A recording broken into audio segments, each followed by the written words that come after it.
Queridos pais do Senhor Jesus, eu quero meditar com vocês em dois textos da palavra de Deus. O primeiro está no Antigo Testamento, o segundo está no Novo Testamento.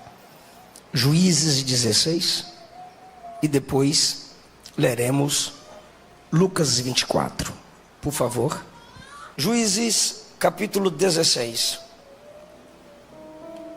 versículo 20 diz assim: Então ela gritou: Sansão, os filisteus vieram atacá-lo.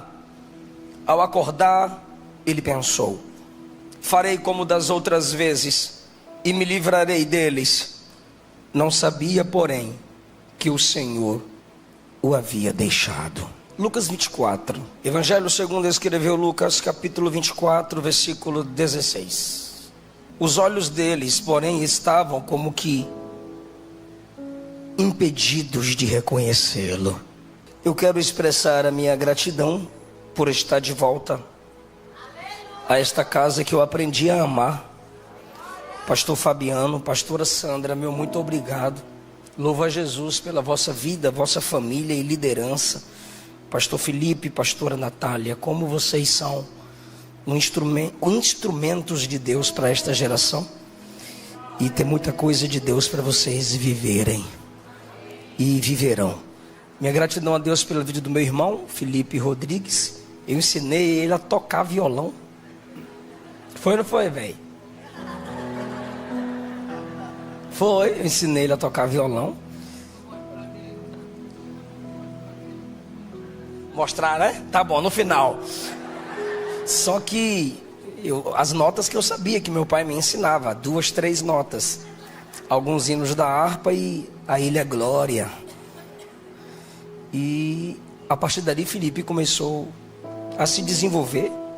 E graças a Deus, eu lembro de um dia, morávamos num bairro chamado Pedregal, interior de Goiás, conectado ao Distrito Federal. A minha mãe estendia roupas no corredor da igreja, e nós morávamos num prédio conectado à igreja, e minha mãe estendia roupas no corredor.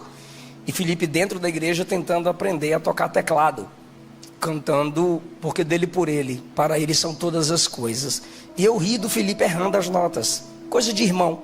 Eu ri do Felipe errando. A minha mãe olhou para mim, porque ele é o mais novo dos homens, o xodózinho. Aí minha mãe: por que você está rindo? Eu falei: está errando a nota, mas está tentando. A minha mãe disse assim: Deus, cuidado com seu orgulho, pois Deus pode tirar a unção de você e colocar nele. Eu falei: mas que unção? Ela disse: você canta, toca e compõe. E é verdade, eu canto, toco e componho. Até aquele dia, nunca mais. E assim o Espírito Santo começou a conduzir o ministério do meu irmão Felipe Rodrigues. Teve um momento que ele até hoje não gosta de viajar, e Deus é assim. Deus faz o contrário da nossa natureza. E Deus faz viajar, pega voo de madrugada, porque tem que viajar com a banda e chegar cedo para passar som. Cuidado, irmão. E teve um momento que Felipe não queria, porque não queria mesmo viajar com a gente. E eu e minha esposa lutando para Felipe viajar com a gente, para cantar, ele cantar, eu pregar, porque a Luana canta, mas a Luana era extremamente tímida. Então ela gostava de cantar com o Felipe, porque ela cantava baixinho, Felipe cantava mais. E assim um foi ajudando o outro. Teve um momento que em lágrimas a Luana disse: amor, hoje ele não quer, mas um dia eu vou vê-lo, crescê-lo ministerialmente, e ele está nos mesmos congressos que você.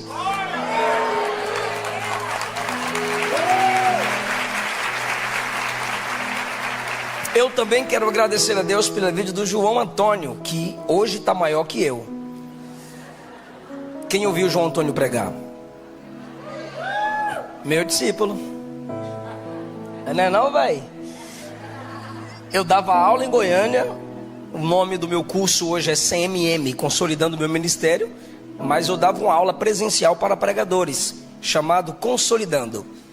E o João se esforçava ao máximo para estar comigo nas aulas. Chegava cedo, morava no interior de Goiás, pegava ônibus, pedia carona, anotava tudo, captava tudo e ficava me fazendo um monte de perguntas depois da aula. E eu estressava. Esse menino não prestou atenção na aula, não. Ele prestava atenção, mas ele queria captar cada vez mais. Queria saber que tipo de livro eu lia, qual Bíblia de estudo que eu gostava. E hoje o João é teólogo. João é o dono da editora que lança os meus livros. Deus é fiel. Glória a Deus. Glória a Deus. Em Juízes 16 nós temos uma narrativa. Em Lucas 24 nós temos outra narrativa. Em Juízes 16 se conta a história de um instrumento emergente. Alguém que Deus levanta para um tempo específico, com uma unção específica e passageira. Todos os juízes eram ministros emergentes. Era uma espécie de libertadores. Em Lucas 24, nós já temos um ministério permanente, que é o ministério apostólico, a base da igreja que é enviada para alcançar o mundo pelo poder do evangelho de Jesus Cristo, o Filho de Deus. Enquanto em Juízes 16 temos um ministério emergente para um tempo determinado, específico e curto. Em Lucas 24 nós temos a mensagem, o ministério, o envio apostólico e permanente. Porque toda a igreja do Senhor é apostólica, é enviada para alcançar vidas com o poder do evangelho. Em Juízes 16 narra-se a história de um líder chamado Sansão. Sansão desceu a uma cidade filisteia, região de Gaza, e ali conheceu, essa expressão conheceu, os irmãos sabem que é intimidade sexual, uma prostituta. Se deitou com a prostituta em uma terra inimiga. Os inimigos daquela região, sabendo que Sansão está na região, cercaram a entrada da cidade dizendo: ao amanhecer nós mataremos Sansão. Mas Sansão pecava tanto que se profissionalizou em pecar. Levantou da cama da prostituição antes mesmo que os inimigos pudessem alcançá-lo. Chegou no portão da cidade, arrancou o portão, colocou em seus ombros com tranca e tudo, e subiu uma montanha até o topo. Como quem diz: vai encarar? Esse cara acabou de sair da cama do pecado e tem uma força extraordinária. Ele era respeitado pela força, ele era temido pela força, e agora a unção da força ainda continua após o mesmo ter pecado contra o Deus que o chamou, porque está dando tudo certo. De repente Sansão pensa e percebe: estou em pecado, mas está dando certo. Conhece uma moça chamada Dalila e por ela se apaixona.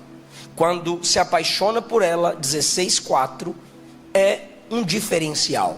Por quê? Revela uma fragilidade sentimental. Agora ele está preso a alguém. Com essa daqui ele não vai brincar. Dalila faz parte dos filisteus. Sabendo os filisteus que ele está apaixonado por Dalila, percebem agora uma fragilidade no mesmo. Então disseram a ela: vá a Sansão e descubra, seduza-o, o que o torna tão forte e como ele pode ser amarrado. E cada um de nós dará a você 1.100 moedas de prata. Como é que é? Você descobre de onde vem a força dele. Segundo, fala para nós como que ele pode ser limitado, manietado, amarrado e enfraquecido. E cada um de nós lhe daremos 1.100 moedas de prata.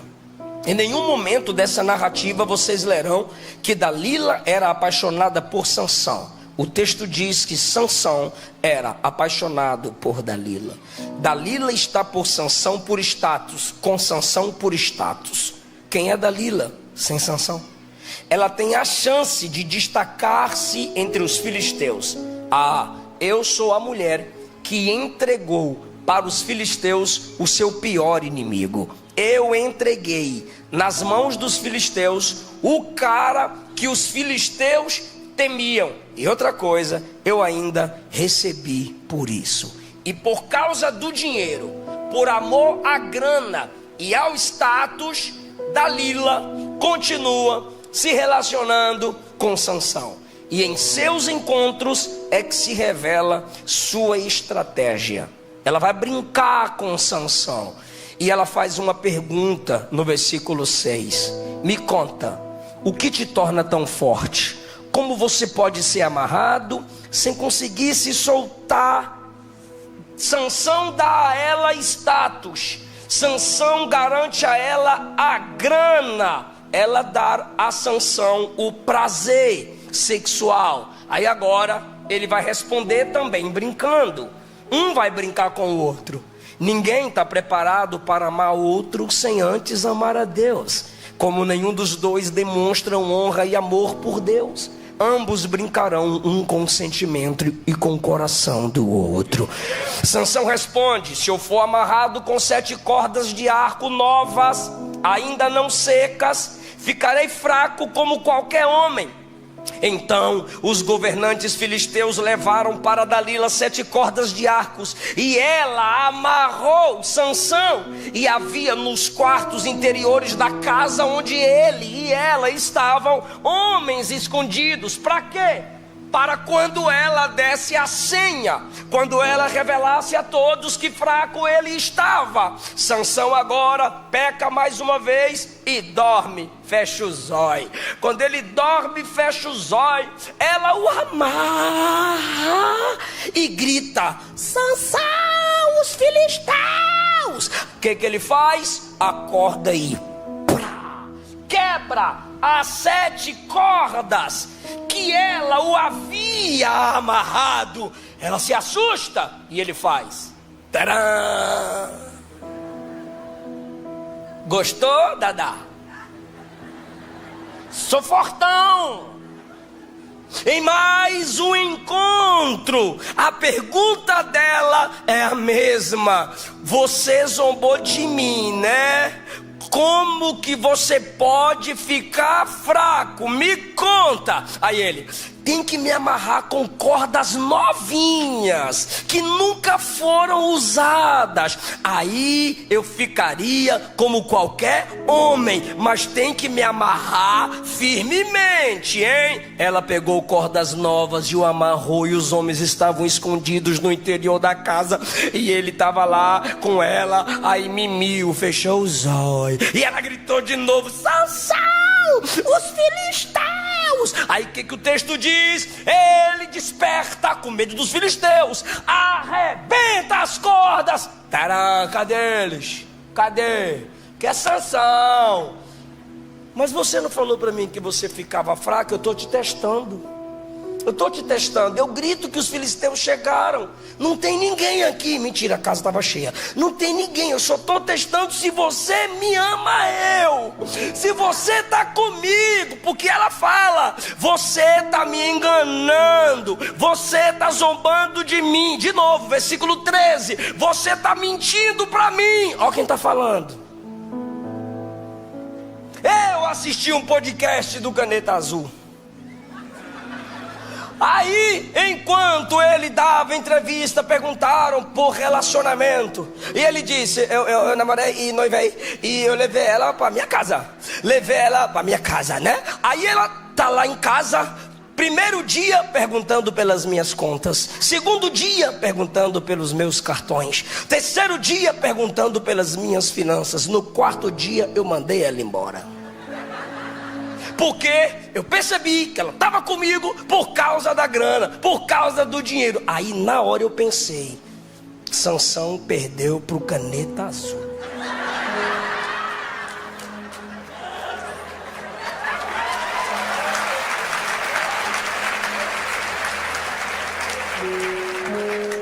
O Manel do Caneta Azul percebeu que estava caindo no laço e Sansão não. Porque quem brinca com as coisas de Deus perde sensibilidades. A diz assim: você não me ama não, você está mentindo para mim. Aí ele diz: faz o seguinte, igreja, se assuste comigo. Ele diz: se você tecesse as 7 tranças do meu cabelo num pano de formar tecidos e prender minhas tranças aqui em cima, eu ficaria como qualquer homem. Esse camarada deveria pensar: eu estou me tornando comum, essa mulher está querendo me tornar como qualquer outro homem. Que homem suportaria uma mulher falando para ele: como é que você fica pobre? Como é que você fica feio? Fala para mim como é que faz para te deixar fraco. Ele só queria estar ali pelo prazer, pela brincadeira, e agora ele está deixando que ela se aproxime de algo muito sério. O símbolo de sua comunhão com Deus, que são as tranças do seu cabelo. Seu cabelo comprido representa sua comunhão com Deus nunca rompida. Assim como todo rei tinha uma coroa, o cabelo de Sansão era a sua coroa, era a sua glória, era o símbolo do nazireado, era um símbolo externo de uma comunhão interna.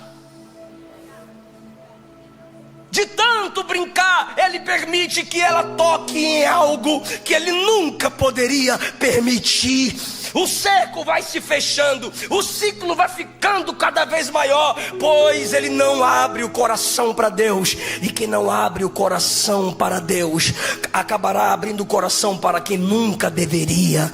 E agora ele diz: toca no símbolo do meu voto. E ela então vai amarrar o seu cabelo bem aqui no topo, e amarrar e gritar: Sansão, olha os filisteus. Versículo 14. E quando ela grita dizendo: vieram te atacar, lembra que ele gosta de fazer show, ele então disse: deixa comigo. E só no movimento do pescoço e da cabeça ele solta os cabelos, e não ficou fraco, mas ela tocou no símbolo da sua comunhão. Existem igrejas que estão permitindo que se toquem no símbolo da nossa fé. Se nascer um debate aí, quem pode batizar, mas mais complexo sobre quem pode batizar, pois qualquer discípulo de Jesus, debaixo de uma autoridade estabelecida, em comunhão com uma igreja local, ainda pode, mas o mais complexo é: quem pode ser batizado? O batismo não é para salvar. O batismo é uma declaração pública de que você já se arrependeu, já nasceu de novo, já foi regenerado. Batizar quem não nasceu de novo é trazer para a mesa da família cães. E Jesus diz que não pode pegar pão dos filhos e dar para cachorrinho. Batizar quem não nasceu de novo é batizar serpentes, é voltar para o batismo de João. No batismo de João não se batizava em nome do Pai, do Filho e do Espírito, mas no batismo de Jesus se batiza em nome do Pai, porque é para filho, se batiza em nome do Filho, porque se tornou filho com ele, e em nome do Espírito, pois foi o Espírito que gerou o novo nascimento.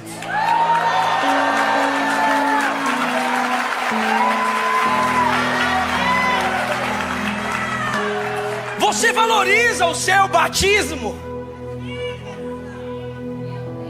A ceia do Senhor é um ato, é um símbolo de comunhão.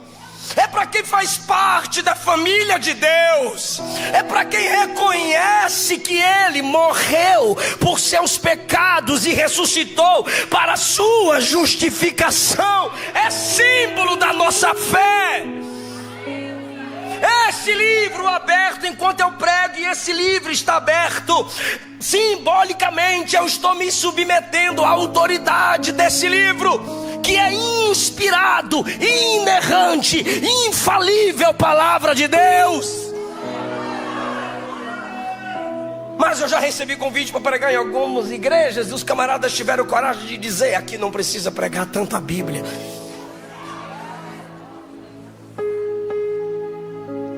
Toca no símbolo da minha comunhão.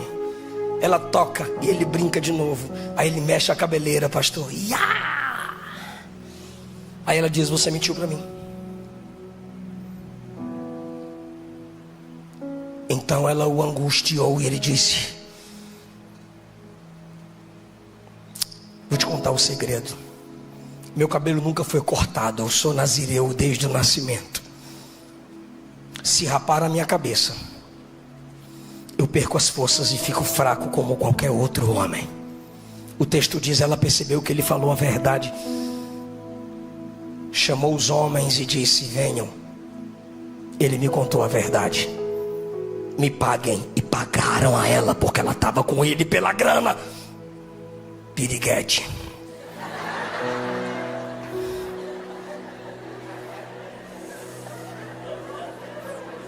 O versículo 19 diz que ela fez Sansão dormir. Ele dormia no seu colo. E ela gritou: pastor, Sansão, olha os filisteus. Ele pensou e disse: farei como das outras vezes. Aí vocês leram comigo: não sabia ele que o Senhor já havia se retirado. Aí bora para Lucas 24. Terceiro dia Jesus ressuscitou, glória a Deus. Soldados desmaiados, dia da ressurreição de Cristo. E as mulheres foram para o sepulcro, e os machos trancados em casa, e as mulheres no cemitério. Cadê Jesus? Cadê Jesus? Cadê Jesus? De repente, o anjo do Senhor aparece e diz a elas: vão, anunciem que ele está vivo. E elas agora vêm anunciando que Jesus está vivo. Quando elas chegam para anunciar que Jesus está vivo, diz o texto, os 11, pois Judas já tinha morrido, não acreditaram, pois suas palavras lhes pareciam loucura. Versículo 11. Perceba que a mensagem das mulheres estão sendo desprezadas pelos próprios apóstolos, aqueles a quem Deus havia estabelecido para levar a mensagem da salvação ao mundo. Mas por quê? Porque são mulheres que estão pregando uma falsa interpretação de Gênesis 3, porque Eva peca cronologicamente, comeu do fruto primeiro. Mas é Adão quem peca teologicamente, é quando ele peca, come do fruto que o pecado entra no mundo. Mas porque ela comeu do fruto primeiro e a ele ofereceu, se interpreta agora religiosamente que a culpa é delas. E a mulher perdeu vez e voz. E graças a Deus que em Cristo a graça se manifesta. E onde a graça se manifesta, Deus ressignifica tudo. Ele vem e nasce do ventre de uma virgem. E quando ele começa a pregar, quem sustenta seu ministério são as mulheres. E quando ele carrega a haste principal da cruz, quem caminha ao lado dele até o fim são as mulheres. E quando ele ressuscita, quem recebe a ordem dos anjos e dele para falar que ele está vivo? As mulheres.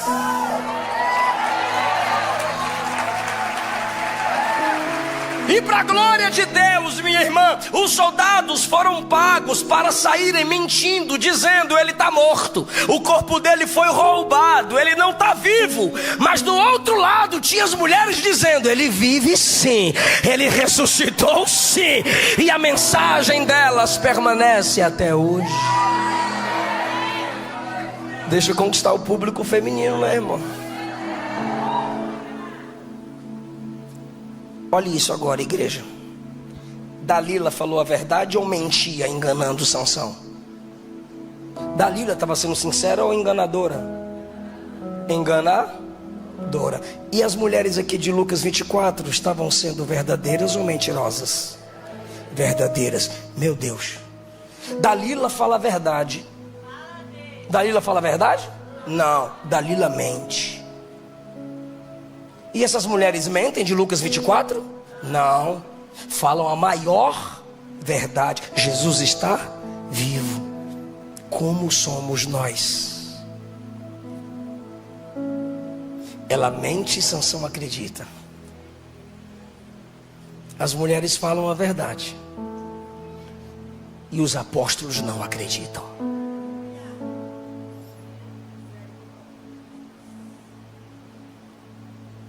Onde está o erro? Na conexão desses dois textos agora. Elas dizem, Jesus está vivo. Os apóstolos disseram, não cremos. De repente um olha para o outro, e esse é Clopas. O amigo de Clopas olha para ele e diz, vamos vazar? Ele diz, vamos.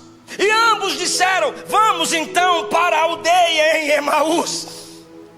E se retiram da comunhão dos santos em Jerusalém, e estão indo a caminho de Emaús. De repente, como eu já disse, a graça se manifesta. Jesus apareceu no mesmo caminho e andava com eles.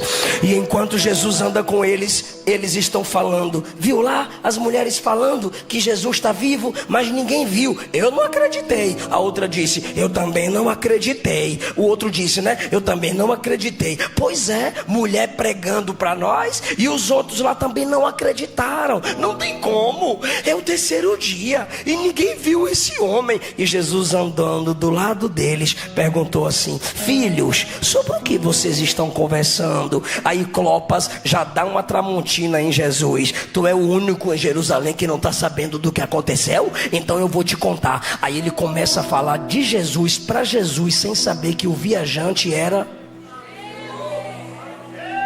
Pastor, o que esses textos têm a ver? Um no Antigo Testamento e o outro no Novo Testamento. É que aqui está escrito, os olhos deles estavam como que fechados, ao ponto de não reconhecê-lo. Sansão não percebeu quando Deus saiu. Esses dois não perceberam quando Deus chegou. Sansão não percebe quando Deus se retira. Esses discípulos não percebem quando o Deus encarnado chega. E o tema da minha mensagem nessa noite é resgatando a sensibilidade. Quantos dentre nós não percebem mais a ausência de Deus quando o Senhor se retira? Deus já não estava em Sansão, mas como que Sansão reage? Sorrindo. Deus já não age mais na vida de Sansão, e como que ele reage? Brincando. Mas Deus não está lá. Tem gente, igrejas que já perderam a presença do Senhor, estão maquiados com as experiências do passado. Lembra que ele sempre dizia, me levantarei como das outras vezes? Mas o Espírito Santo já não estava mais ali. A insensibilidade pela ausência de Deus não era por um semblante fechado, era com brincadeiras, alegrias, brincando um com o sentimento do outro. Deus já não estava mais ali. Agora, igreja, lamente comigo, se você pode, com o que Sansão brinca? Primeiro, ele diz, me amarra, e ela o amarrou. Depois ele diz de novo, me amarra, e ela o amarrou. Olha a consequência agora. Quando Sansão acorda pensando que a unção está ali, o texto diz no versículo 21, os filisteus o capturaram e o prenderam com correntes de bronze. Aquele que brincava de ser amarrado com cordas, agora é acorrentado com correntes de bronze. Sansão também brincou dizendo, mexe no meu cabelo. Agora o seu cabelo foi totalmente arrancado. E cada vez que ela gritava, Sansão estava dormindo com os olhos fechados. E agora os seus olhos que brincavam de abrir e fechar, fecha zóio e abre zóio, agora os olhos foram vazados, arrancados. Com aquilo que ele brincava, o pecado não brincou. Com aquilo que ele zombava, o diabo não brincou. E a situação piora, a igreja de Jesus. Aquele que brincava com coisa séria se tornou palhaço do inimigo. Versículo de número 24. Ao ver Sansão, o povo louvou o seu Deus, dizendo: nosso Deus nos entregou o nosso inimigo. E diziam: aquele que destruía a nossa terra e matou muitos de nós, agora está em nosso poder. 25. A esta altura já estavam bêbados e começaram a gritar: tragam Sansão para nos divertir. O herói virou o palhaço. Ele é a atração principal para que os outros zombem dele. Por que isso? Porque ele perdeu a sensibilidade. A unção não estava lá, a graça não estava lá, a presença de Deus não estava lá. E Sansão vai levando, porque está dando tudo certo. E o Espírito está dizendo a alguém aqui: não é porque está dando certo que significa que você está no caminho certo. Se o Espírito se retirasse, você perceberia. Pastor, como é que eu sei que eu perdi a insensibilidade, a sensibilidade? Quando é que eu sei que eu estou insensível para com as coisas de Deus? Eu te pergunto: faz diferença para você se a mensagem for bíblica ou não? Faz diferença para você se Cristo está no sermão ou não? Faz diferença para você o caráter da sua liderança? Faz diferença para você estar numa igreja que adora em espírito e em verdade ou não? Faz diferença para você a seriedade no louvor? Ei, cantor, ei, equipe de louvor, se você canta uma canção e não acontece nada, muda a canção. Ei, pregador, se você prega uma mensagem e não flui nada, muda a mensagem. Mas se mudou a canção e não aconteceu nada, muda de vida.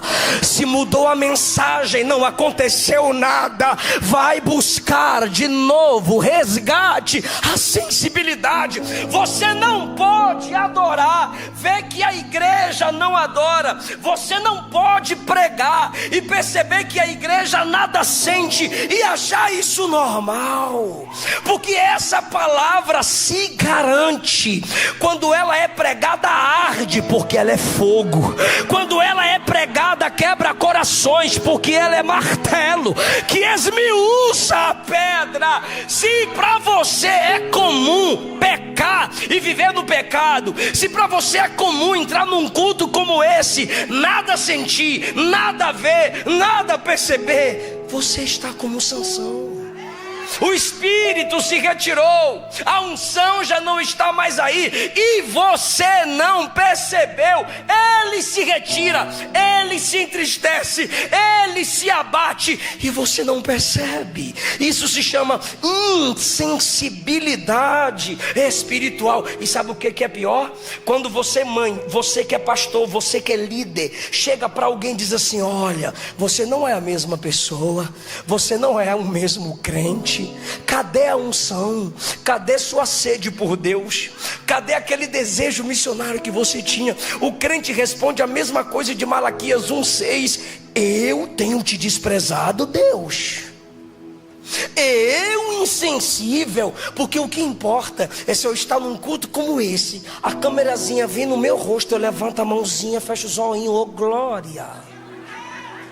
Foi um momento de aparência, mas não tem a essência da presença aí. E Jesus está dizendo: eis que estou à porta e bato. Eu vou repetir: eis que estou à porta e bato. Esse versículo não é para ímpio, é para a igreja. Aí ele diz: se alguém, me ajude, diga se alguém. Ele não disse se todos, ele disse se alguém, porque a maioria está insensível. Mas se um tiver sensibilidade, se alguém ouvir a minha voz e abrir a porta, se alguém tiver sede de dizer: vem Deus, muda a atmosfera, Deus, não nos deixa, Deus.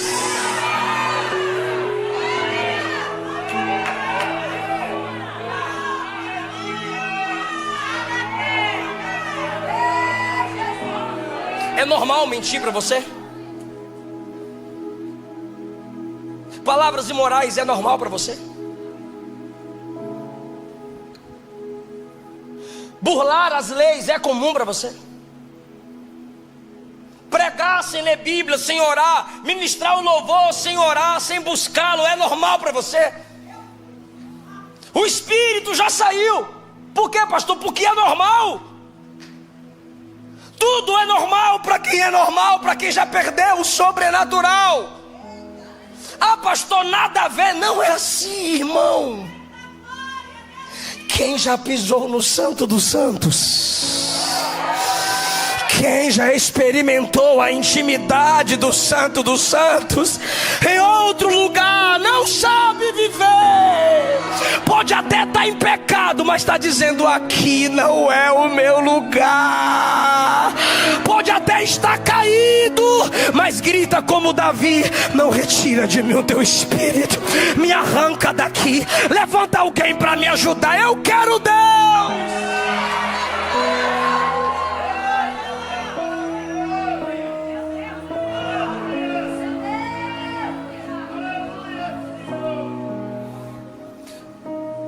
Não te incomoda as últimas notícias do que fazem com crianças e adolescentes?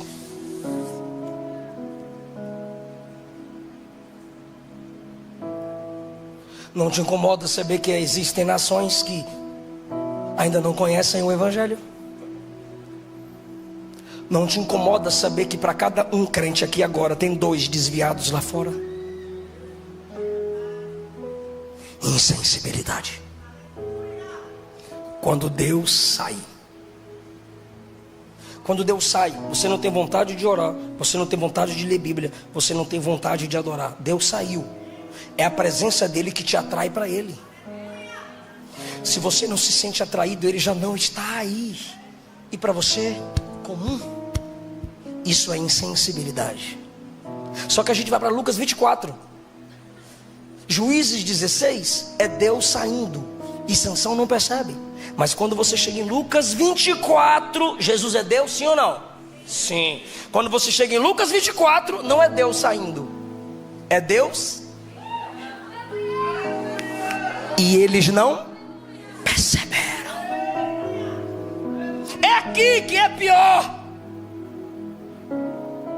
Porque alguns dentre nós não sentem Deus saindo. O juízo já está em sua ausência. Mas quando ele chega, ele está dando uma chance, ele está dando uma oportunidade. Ele está vindo em graça. E esses 2 discutindo sobre morte e mensagem de ressurreição sem crer. Jesus no meio dos 2, andando com os 2, conversando com os 2, e nenhum percebeu. Aí eu olho para alguns cultos de algumas igrejas que eu prego, quando os crentes não percebem quando Deus chega. Quem está aqui vê muita coisa, irmão. A liderança conhece o estilo do culto de sua igreja. Eu estava olhando a pastora Natália adorar. Aí eu falei para o João: eu me sinto frio perto dela. Porque quem tem sensibilidade sente quando o papai chega. Mas você sabe por que eu estou pregando essa palavra aqui? Porque tem crente aqui que perdeu a sensibilidade. Mas se Deus me deu essa palavra aqui, é porque hoje é o dia que Ele vai resgatar essa sensibilidade. Uma das provas de nossa insensibilidade é quando você não consegue dizer amém. Eu ouvi o pastor dando testemunhos de obras sociais abençoadoras aqui. Poucos disseram amém, glória ou aleluia. Eu percebi. E a empolgação dele em falar e insistir que o vídeo aparecesse. Por que nós não entendemos que isto significa Deus em nosso meio? Olha o que diz o texto, 2 aos Coríntios 1,19. Para mim são os 2 versículos mais complexos da Bíblia. 2 aos Coríntios 1,19. Por Jesus Cristo, o Filho de Deus, que foi anunciado por Silas, Timóteo e por mim. Não é o sim e não ao mesmo tempo. Pelo contrário, ele é só o sim de Deus. Aí agora o versículo 20 diz: ele é o sim de todas as promessas. Essa versão está muito atualizada, vou falar conforme a que eu memorizei. Porque todas quantas são as promessas de Deus, tem nele o sim, e por nós o amém. Mas tem gente que numa palavra de bênção e profética não consegue dizer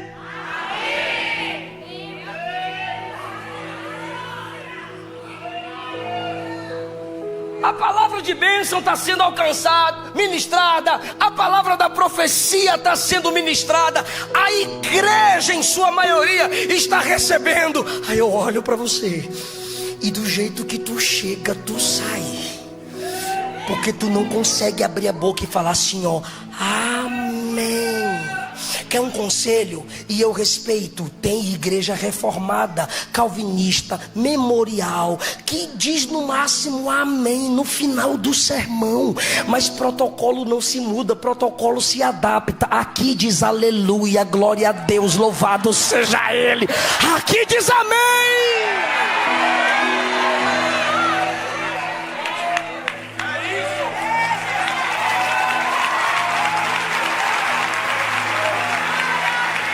Protocolo do ambiente. Então, pelo amor de Deus, adapte-se. Mas se você não consegue dizer um amém, quando ele chega, igrejas que não incentivam a busca dos dons espirituais. Quando o pastor Felipe me falou sobre esse evento, ele disse: olha, esse novo evento que você virá é um evento de busca de poder. É um evento onde a gente busca a autoridade do Espírito, os dons espirituais, profecia, revelação, visões e línguas. Por que ele disse isso? 1 Coríntios 12:7. A cada um é concedida a manifestação do Espírito, conforme Ele quer. Então, pelo amor de Deus, abra a boca e diga manifestação. Olhe para alguém e diga: o dom do Espírito em você é Deus se manifestando entre nós. Agora pergunta: tem dom aí? Tem dom aí? Tem dom aí? Cadê a manifestação, irmão?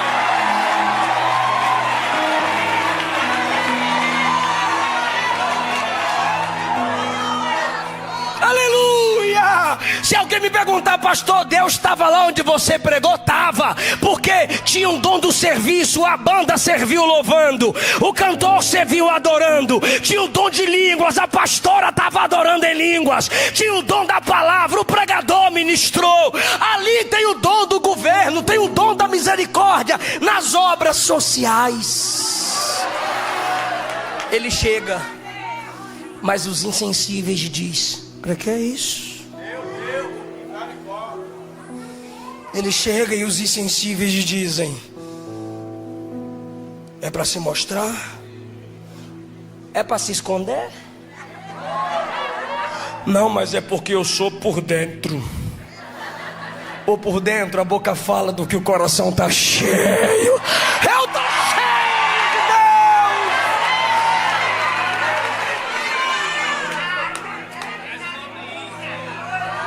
Deus. Não, pastor, eu não consigo pular e gritar. Você pelo menos chora.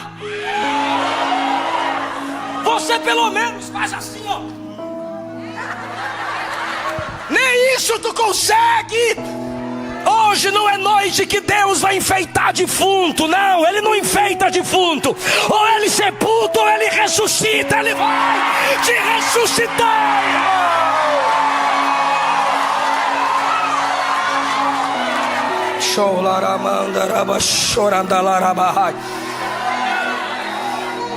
Deus trabalha com ambientes formados. Eu sei que eu não estou pregando para crentes comuns, então pelo amor de Deus, me deixa te perturbar só agora. Diga: Deus trabalha em ambientes formados.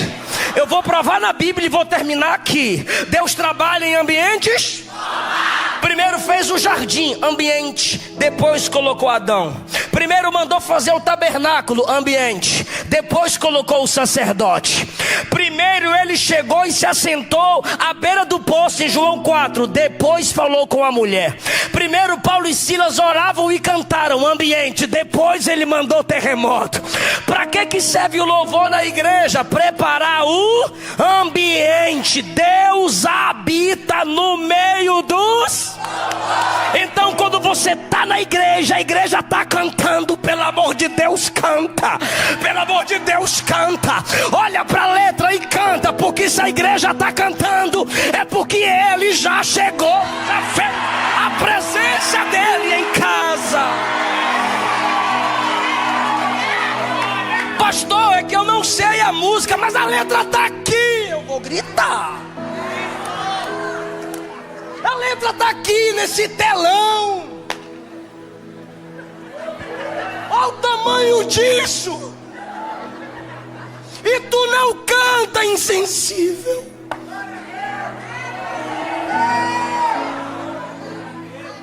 Eu preguei no congresso de mudos e surdos, interior de Curitiba. E eles ficavam aqui atrás, na arquibancada, e a moça fazia libras. E eu pregando sobre a diferença da igreja na terra e no céu. A diferença da adoração da igreja na terra e no céu. Hoje adoramos em corpos limitados. No céu, na presença eterna de Deus, adoraremos com o corpo falarificado. Com o corpo Nesse momento eu comecei a falar que as limitações que temos hoje não teremos na glória. E eu olhava para trás, porque o congresso era deles. E alguns deles choravam. Eu tinha 15, 16 anos, mesmo tamanho. Aí alguns deles estavam chorando enquanto eu pregava. Aquilo chamou minha atenção e eu empolguei, porque eu pensei comigo mesmo: para que alguém chore numa pregação, essa pessoa precisa pelo menos ouvir o tom e o som da minha voz. O som da voz robotizada não tem emoção, mas o som da voz e o tom da voz gera reação em quem escuta. Eles estão chorando. Aí eu pensei comigo mesmo: será que Jesus fez um milagre coletivo? Aí eu fui empolgado para a moça da Libras e perguntei: você viu eles chorando? Ela disse: vi. Nunca aconteceu. Eu falei: tô crente, deixa eu falar. Mas o que eles falam? Porque eu estava pregando e vendo eles chorarem, eu fiquei empolgado. Aí ela: eu também achei curioso e fui perguntar por que eles estavam chorando. E quando eu perguntei, eles me responderam que enquanto o Senhor falava sobre o modo que adoraremos na eternidade, eles me disseram que nunca tiveram tanto desejo de poder falar, só para gritar logo que Jesus é maravilhoso. Você tem voz, você tem mãos, você tem saúde. Mês passado preguei numa igreja em Goiânia. Cheguei e fiquei lá atrás esperando que me buscassem, pois se não me levam à tribuna eu não vou. Lá atrás eu fiquei em frente a um corredor e tinha uma cadeira de roda e tinha um senhor na cadeira de roda. Eu olhei para o lado direito, tinha uns jovens assim com o celular. Aí me viram e disseram: ah, pastor Eliseu. Aí pegaram o celular e começaram a fazer selfie. Eu já fechei a cara, porque eu só atendo depois do culto. Na hora do culto o centro é ele. Aí eu fiquei sério e olhei o senhor numa cadeira de roda. E eu pensei comigo mesmo, eu disse: ele está muito longe, ele tinha que estar mais perto, lá na tribuna. Aí de repente, enquanto eu olho para ele, a equipe de louvor está cantando, a letra no telão, e os jovens à minha direita conversando, fazendo selfie. Aí eu olhei para ele assim, pastor, na minha direção, de costas. Ele fez assim. Aí eu falei: meu Deus, acho que ele está precisando de ajuda. Aí eu fui já com a mão estendida tentar levantar a cabecinha dele, pois eu vi meu pai numa cadeira de roda. Quando eu cheguei perto, ele fez assim. Falei: oxi. Aí vim para cá para tentar ajudá-lo, ele voltou. Falei: ó. Ele voltou. Aí eu olhei mais à frente e haviam pessoas na frente dele. E quando as pessoas se moviam para cá, ele botava a cabeça para cá. E quando as pessoas se moviam para cá, ele trazia a cabeça para cá para olhar para a letra. ler a letra que a equipe de louvor cantava. E de pertinho eu ouvia ele balbuciar a letra sem saber a melodia. E a canção era: Deus já tem um caminho aberto pelas águas, e ele faz romper. Ele lia a letra: canta que eu canto, que eu repito, eu não sei, sou igual a ele. Canta. Aí ele falava: haverá nuvens que trazem chuvas de bênçãos. Ouça a voz. Numa cadeira de roda, ele lendo a letra da canção, se esforçando para cantar, porque ele percebeu que Jesus chegou.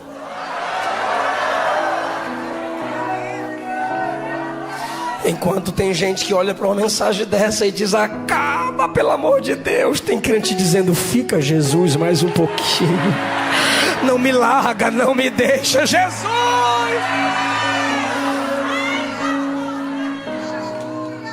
Quando ele chega, a igreja o sente e o louva. Então eu lhe digo, a gente caminha para a conclusão. Ao invés de criticar Sansão, que não percebeu quando Deus saiu, examine a si mesma, examine a si mesmo, pois talvez você não está percebendo quando Deus chega. E qual é o juízo de Deus sobre aquele que não percebe quando Deus chega? Você já viu o juízo sobre Sansão, que não percebeu quando Deus saiu, virou palhaço.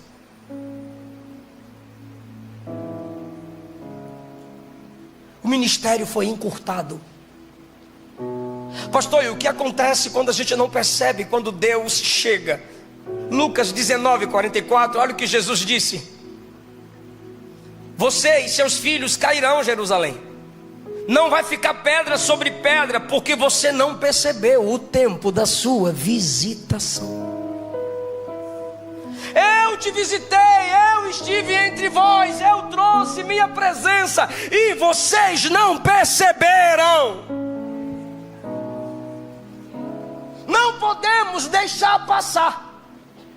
O avivamento veio da Europa, passou pelos Estados Unidos, chegou e permanece no Brasil. Está soprando pelo interior da China, na Ásia, África, mas ainda está no Brasil. E nós não vamos deixar essa onda se quebrar, a gente vai mergulhar nela. Está preparado para dar glória a Deus lindo? Deus olhou da eternidade e disse: eu vou dar um jeito para acabar com essa insensibilidade de quando eu chego e ninguém percebe. Só tem um jeito para acabar com esse negócio de eu chegar e ninguém perceber. Pergunta qual? Atos 2. Cumprindo-se o dia de Pentecostes, estavam todos reunidos no mesmo lugar. De repente veio do céu um som, como de um vento veemente e impetuoso. Como que não percebe um som de um vento veemente e impetuoso, que encheu toda a casa em que estavam assentados?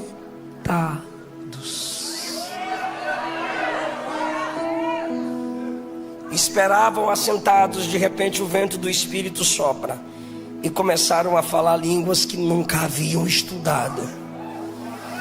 E falavam aquelas línguas expressando as grandezas de Deus. Foi algo tão perceptível que Lucas escreve assim, ó: foram vistas línguas de fogo que repousavam sobre a cara.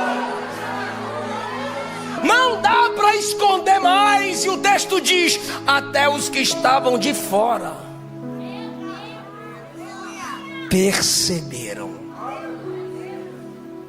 A partir de hoje, você não é mais um crente 007. A partir de hoje, você não é mais um vampiro gospel que só vem na ceia beber o sangue do cordeiro e some do culto.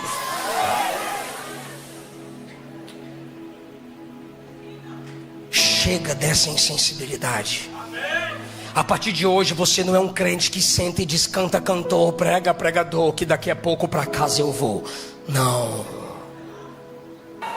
Qual é o dom espiritual que você está buscando?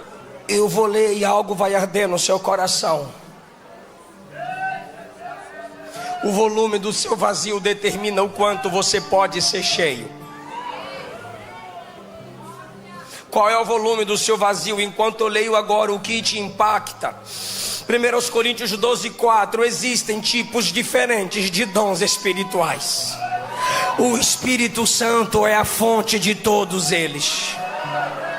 Existem diferentes tipos de serviços, mas o Deus a quem servimos é o mesmo. Deus trabalha de maneiras diferentes, mas é o mesmo Deus que opera tudo em todos nós. A cada um de nós aqui, eu acrescento, é concedida a manifestação para o benefício de todos. A um, o Espírito Santo dá a capacidade de oferecer conselhos sábios. A outro, o Espírito dá a mensagem de conhecimento especial. A outro, o Espírito dá grande fé. A outro, o Espírito dá o dom de cura. A um, ele dá o dom de realizar milagres. A outro, ele dá o dom de profetizar. A outro, ele dá o discernimento de espíritos. A outro, ele dá a capacidade de falar em diferentes línguas.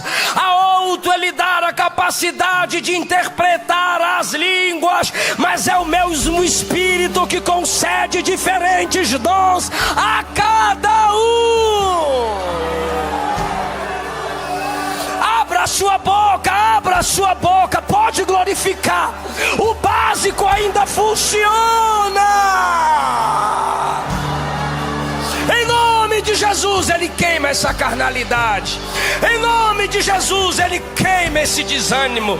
Em nome de Jesus, Ele queima essa imoralidade. Você é profeta, você é profetiza, você é alguém que vai curar no nome de Jesus. Você vai operar maravilhas no nome de Jesus.